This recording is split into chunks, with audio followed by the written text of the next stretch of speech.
Yeah, so clearly a lot laid out in Governor Whitmer's plan. It includes everything from clean energy to reproductive health and election security, among a bunch of other items that she wants to accomplish in the rest of her second term. And there are implications associated with this speech today, both with local legislation and even presidential aspirations. So we brought in some help to break it all down. We're getting a little more insight on the governor's agenda and what could get in the way of it. Joining us now, we have John Sellek, Chief Strategist and CEO with Harbor Strategic Public Affairs, who's also spent a lot of time around Michigan politics. John, thank you so much for being here. Thanks for having me. On the surface level of what we saw today with this speech, it's not often we see a speech like this. We're talking about the middle. It's not a state of the state address. It's the state of the state light. What's your take on this surface level with her speaking to the state today? I'm sure to the general public, they're thinking the governor gave a speech. Oh, that's what governors do every day. But sort of the insiders and the historical watchers, they've never seen anything like this. We haven't seen a governor essentially try to hit the reset button on what generally was already regarded as a successful year for her. So usually the governor would give that state of the state address back in January. That's what she did, where she laid out her priorities. But we've never seen a governor come back in the fall and say, okay, I'm going to do this one more time and try to establish my agenda on the legislature as we go into these last few months. So then why do something like this at all if it's not necessary and we haven't seen it done before? I think there's probably a million reasons, and we could be on TV all night talking about it. First and foremost, the governor has a job to provide leadership, and this is a relatively new legislature. They had a huge rush of success early in the year in passing their agenda. It's been kind of quiet for a lot of months now, so I think she felt she needed to come out and say, here are the things I really want to get done. But then the clock is ticking, not just because they would normally stop working at the end of December for the holidays, but because they're probably going to stop 2 months early, mostly so they can get this presidential primary moved up and make Michigan more important in the presidential sweepstakes next year.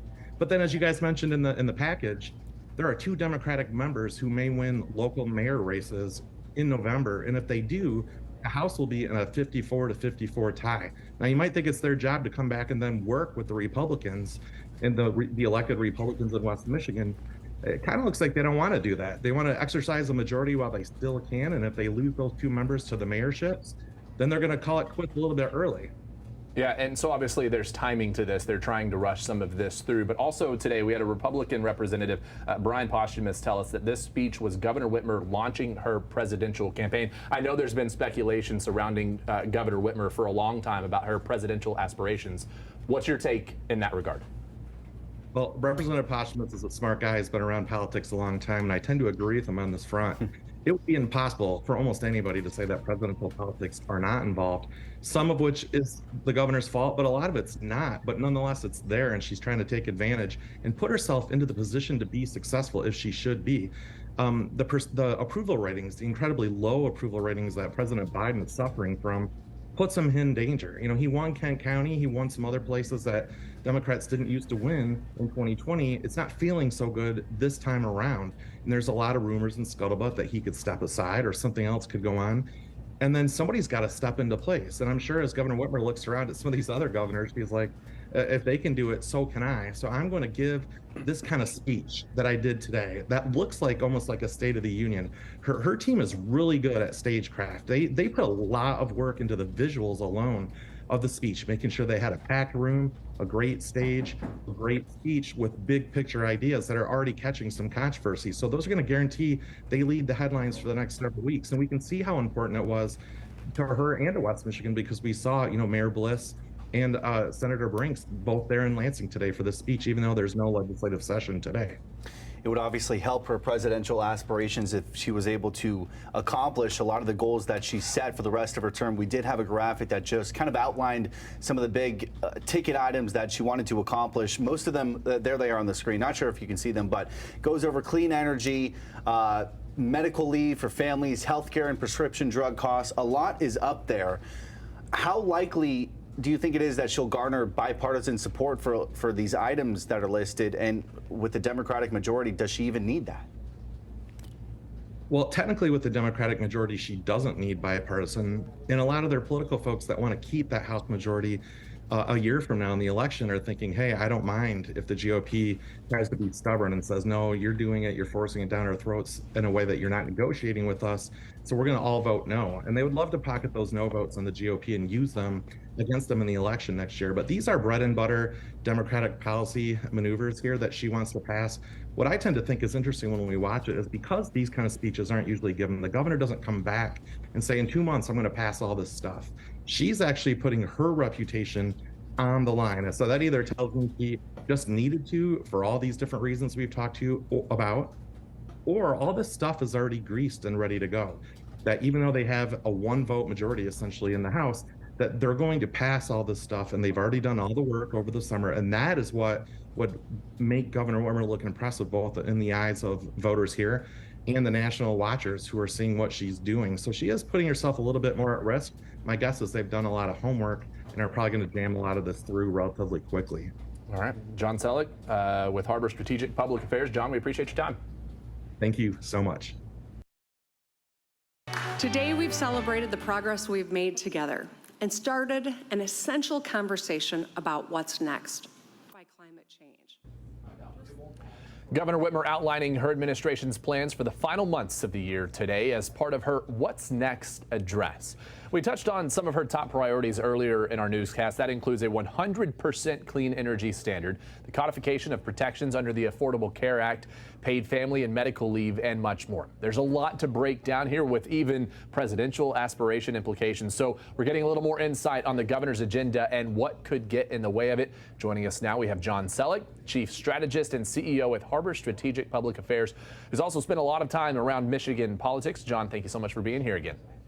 Thanks for having me. And John, I'm wondering where you see potential pushback. Republicans don't have a lot of room for any pushback, really, because of the Democratic majority. But where do you see them trying to put up a fight? Well, they're already starting to talk about some of the issues. There's issues of local control because part of the governor's attempt to get to carbon neutral means a lot more green energy, a lot more siting of windmills and solar farms. And what we're finding in general across a lot of business and development issues is that we are so divided as a society that it's pretty easy to show up at a local government meeting and rile up 50 people or 100 people and cause a local board to say no to almost anything. So she's recognizing that and making an indication that she thinks those decisions need to be made at the state level. There's a lot of people that support her, even on the business side of the world, on that front. So I think that's going to be a big deal. The GOP, mostly in combination with the business groups, I think are going to be looking more closely at what they're saying is up to $1 billion payroll tax that businesses will pay or pass along in some way to the rest of us to cover this Paid Family and Medical Leave Act. It sounds really good on the surface, just like getting all your college loans paid for sounded really good. That money has to come from somewhere. And the business community is stepping up already to say, wait a minute, how are we going to ever pay for that? Yeah, and so there's a lot that she wants to get done. And considering maybe there would be pushback, there's a lot of time constraints associated with the session as we approach the end of the year, because we have mayoral races by 2 Democratic state legislators who would be out of the legislature if they won their mayoral races. And then we have the presidential primary that's playing into effect. So what's the timing of all this look like, and how might they get this work done? Well, I'm sure if we did a poll of the public and they asked if politicians worked really hard, there's plenty of them would say probably not. There's a lot of cynicism out there. But the fact of the matter is that the Michigan legislature is full-time. We're one of the few states in the country with a full-time legislature, and they typically work into December until the holidays before they stop. But for the 2 reasons you mentioned, first, that 2 Democrats, which is the margin of the majority in the House for Democrats, are running for mayor in Southeast Michigan, and they both look like they might win. So if they do, they instantly become the mayor the first week in November in those elections. That takes the Dem majority in the House from 56, which is what they need, the bare minimum, down to 54, and that puts them in a tie with Republicans.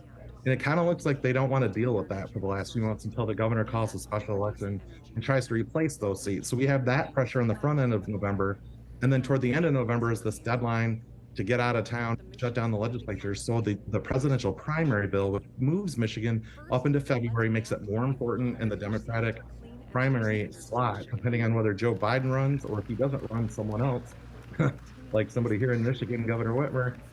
It's going to benefit her or her party. So those two things are making sure that the legislature gets shut down. But these issues that she put out there today are still really big controversial issues, like we talked about. So there's some question if there's time to do all that. So she has really put her leadership reputation on the line to try to get that stuff done. And that's what a lot of people want to see a governor do. They want to see them try to get stuff done and spend some political capital to do it. So might we see some Republican legislators campaigning for these Democrats running in their mayoral races to potentially get that majority? I'm sure there's a couple out there trying to help somewhere, and those are nonpartisan races. But in Westland, in Wayne County, and in Warren, in Macomb County, those are both two seats typically held by Democrats.